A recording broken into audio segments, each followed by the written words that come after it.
The story of Rampage, Total Destruction, is that some company's soda turns people into monsters.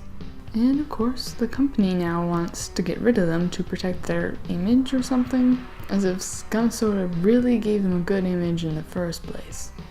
Yeah, the story isn't all that great.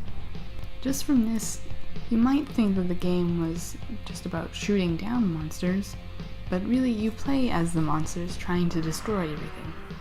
And I don't want to torture anyone watching this, so I won't, but God, moving from the opening cutscene to the main screen hurts so bad. Now when you get to the main screen, you can choose to play Campaign, King of the City, King of the World, Time Trial, and bonus content. I'll go into the differences a bit later, but in all of them, you're basically a monster trying to destroy a city block as fast as you possibly can while dying as little as possible and getting a bunch of points while you're at it.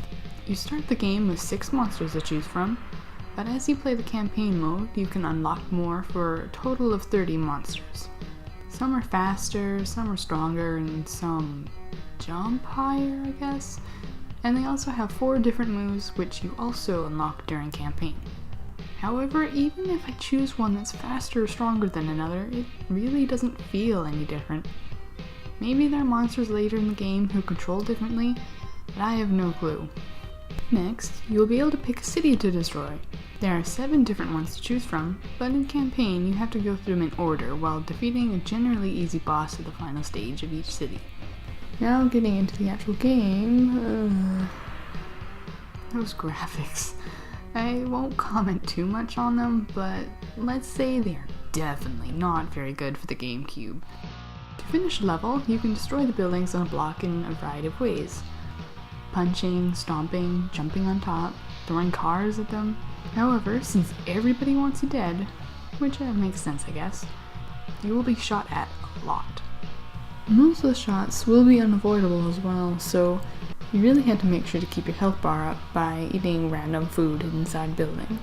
Figuring which are bad and which are good can be difficult though, as either they'll be too small to really see what they are, or dust and explosions will cover it up when you punch stuff.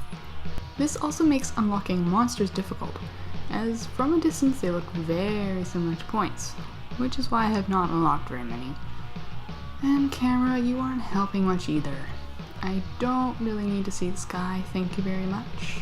Unfortunately, probably because there are so many ways to destroy the buildings, the controls can be pretty confusing as well. I tended to forget which button did what.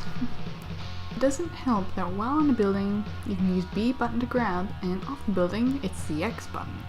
B is also used to punch, so sometimes when I want to punch a window, I'll sometimes eat a person instead.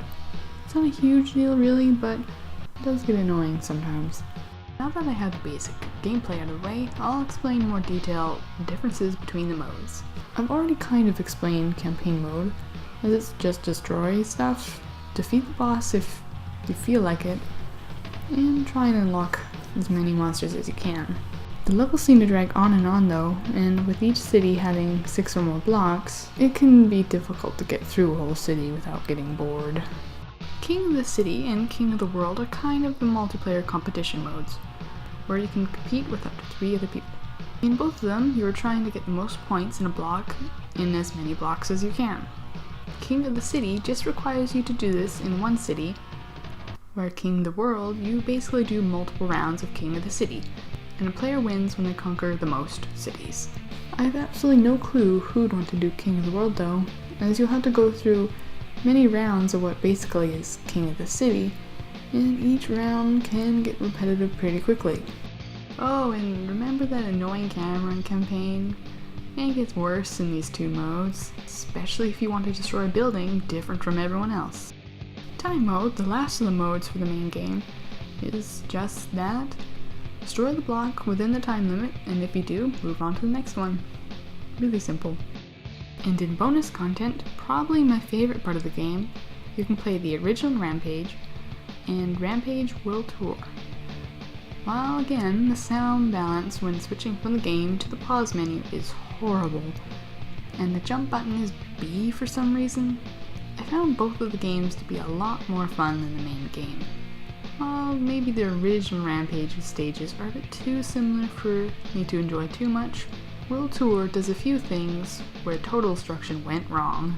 Much shorter stages, better camera, less confusing controls, and sometimes bonus stages from time to time. So overall, I really don't suggest getting this for the main game. But is it worth it just for the bonus content? I would still say no. For one, I personally wouldn't be playing the two bonus games too often anyway. And they are also on the Midway Arcade Treasures games, with the original being on the first and World Tour being on the second, which are both pretty cheap and have a lot more enjoyable games on them.